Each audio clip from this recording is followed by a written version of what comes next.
Hello everyone. Movie की शुरुआत में हम देखते हैं एक लड़की को जो कि टीनेजर होती है। लड़की का नाम अरीला होता है और वो एक पार्टी में होती है और अपने दोस्तों के साथ एंजॉय कर रही होती है। इसके दोस्त इसे फोर्सफुली ड्रिंक करवाते हैं। इसके बाद हम देखते हैं एक लड़के को जो कि इस लड़की की तरफ यानी कि अरीला की तरफ दोस्ती का हाथ बढ़ाता है, लेकिन अरीला इससे इनकार कर देती है।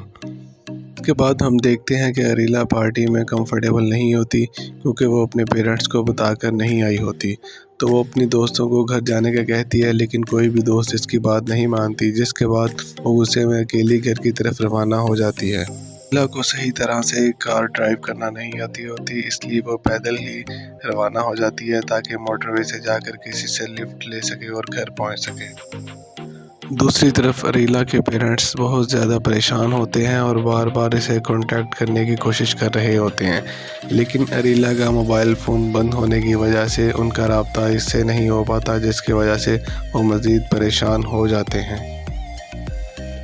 इसके बाद हम देखते हैं कि अरीला अपने घर तक किसी तरह से पहुंच जाती है। इसके डैड इसे बहुत ज़्यादा गुस्सा होते हैं और इससे पूछते हैं कि वो इतनी देर तक कहाँ थी और वो किसके साथ घर तक वापस आई है। अरीला कहती है कि वो अपनी फ्रेंड की मॉम के साथ घर आई है और वो अपनी फ्रेंड के घर थी, लेकिन इसके फादर इसके बात पर यकीन नहीं करते और इससे दोबारा पूछते हैं कि वो झूठ तो नहीं बोल रही। तो अरीला इनकार कर देती है। वो नहीं जानती कि इसके फादर ने इसे घर आते हुए देख लिया था कि वो किसी के साथ लिफ्ट लेकर घर आई थी और इसने शॉर्ट्स पहन रखे थे। इसके बाद अरीला के फादर अरीला को पनिशमेंट देने का फ़ैसला करते हैं। वो सीज़र की मदद से इसकी पैंट का शॉर्ट्स बना देते हैं और इसकी शर्ट को जगह जगह पर कट लगा देते हैं और इसे सारी रात के लिए बाहर खड़ा कर देते हैं और इसे कहते हैं कि अगर तुम्हें पनिशमेंट नहीं मिलेगी तो तुम किसी तरह से सबक नहीं सीखोगी। इस मौका पर भी अरीला किसी तरह से अपने बाप से माफ़ी नहीं मांगती और मुकम्मल ईगो में रहती है और अपने डैड को कहती है कि शुक्रिया आपका मुझे सबक सिखाने के लिए, आपकी पनिशमेंट से मैं बहुत अच्छा सबक सीख जाऊंगी, आपका बहुत ज़्यादा शुक्रिया। इसके बाद हम देखते हैं कि अरीला सारी रात चौक की मदद से बाहरी रोड पर ड्राइंग करती रहती है। अरीला के फादर ख़ुद भी परेशान होते हैं और सारी रात नहीं सो पाते और विंडो पर खड़े होकर सारी रात इसे देखते रहते हैं।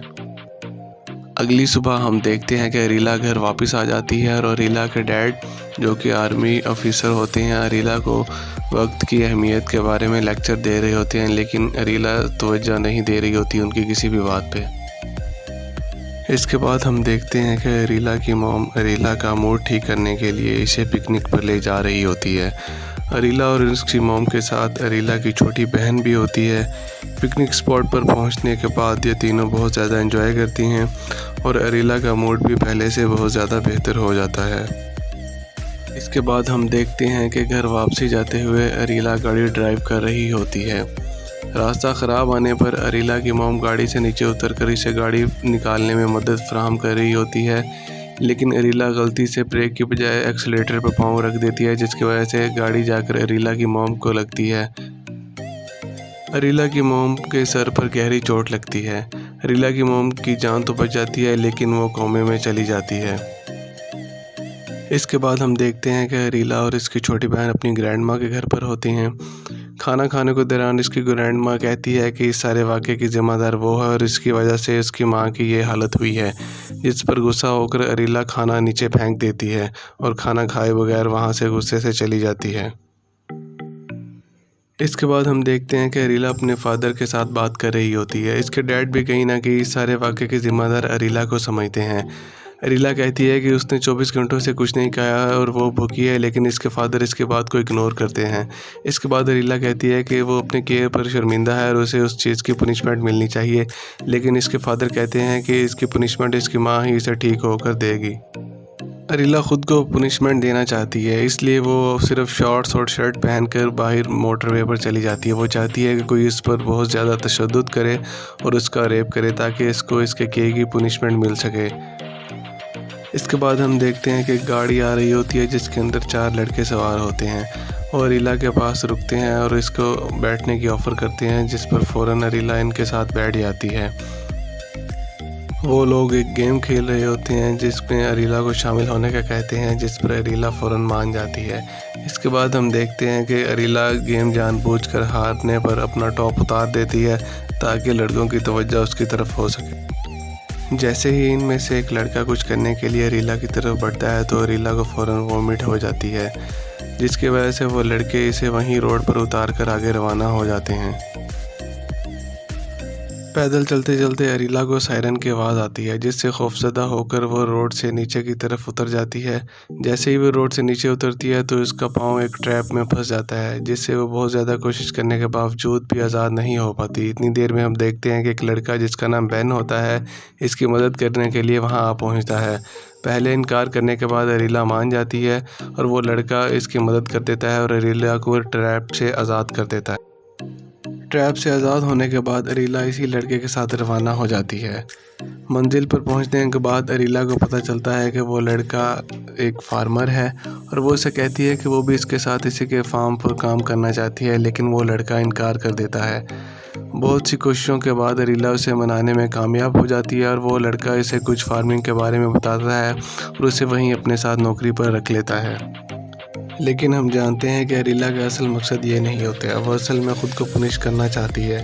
इसलिए वो बेन के दोस्त के साथ एक कमरे में चली जाती है और इसे कहती है कि वो इस पर तशद्दुद करे और इसका रेप करे, लेकिन वो कहता है कि वो ऐसा नहीं करेगा। वो बेन के साथ बहुत ज़्यादा मुखलिस है और बेन इसका बहुत अच्छा दोस्त है, तो वो इसके साथ कोई ऐसी हरकत नहीं करेगा और इससे दूर धकेल देता है और इससे कहता है कि जब तक मैं कमरे से बाहर ना चले जाऊँ मेरे पीछे मत आना। इसके बाद हम देखते हैं कि अरीला ख़ुद को एक कमरे में बंद कर लेती है, जिसका दर्जा हरारत 0 सेंटीग्रेड होता है, जिसकी वजह से अरीला की तबीयत बहुत ज़्यादा ख़राब हो जाती है। इसके बाद बेन आता है और अरीला को अपने रूम तक ले जाता है। रूम में पहुंचने के बाद बेन अरीला की खिदमत करता है, इसे ठीक होने में मदद देता है और इसे अपने बारे में बताता है, अपनी बातें इसके साथ शेयर करता है, जिससे अरीला बहुत ज़्यादा मुतासिर होती है और बेन को पसंद करने लगती है। इसके बाद इन दोनों के दरमियान एक किसिंग सीन भी होता है। दूसरी तरफ अरीला के फादर अरीला के लिए बहुत ज़्यादा परेशान होते हैं। वो बार बार इसे कॉल कर रहे होते हैं, लेकिन इसका नंबर बंद जा रहा होता है। वो इसे वॉइस मेल कह देते हैं, इसे मैसेज करते हैं कि वो प्लीज़ घर वापस आ जाए। वो इसके लिए बहुत ज़्यादा परेशान है। अगली सुबह बेन के घर में घूमते हुए अरीला को पता चलता है कि बेन के ग्रैंडफादर और अरीला के फादर के दरमियान कोई रिलेशन होता है, जिसके बाद अरीला वहाँ से भाग जाती है। अरीला के डैड अरीला की छोटी सिस्टर से पूछते हैं कि क्या उसका अरीला के साथ रब्ता हुआ या फिर वो जानती है कि अरीला कहाँ गई है, जिसके बाद वो बताती है कि अरीला उसे ये कहकर गई है कि जब तक इनकी मोम ठीक नहीं हो जाती वो घर वापस नहीं आएगी। ये सुनने के बाद अरीला के फादर खुद गाड़ी निकाल कर उसे ढूंढने के लिए रवाना हो जाते हैं। दूसरी तरफ रोड पर चलते हुए एक आदमी अरीला को अपनी गाड़ी में बिठा लेता है।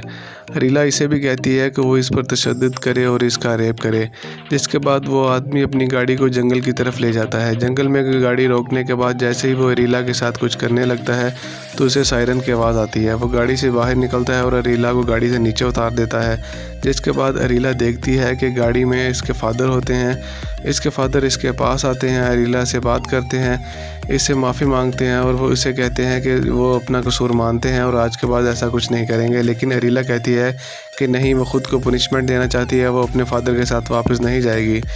थोड़ी देर मिन्नत समाजत करने के बाद अरीला मान जाती है और यूँ वो दोनों वापस घर की तरफ रवाना हो जाते हैं और मूवी यहाँ पर एंड हो जाती है। अगर आपको मूवी पसंद आई हो तो प्लीज़ चैनल को सब्सक्राइब करना मत भूलें। मूवीज़ टाइम को सब्सक्राइब करें, लाइक करें एंड शेयर करें।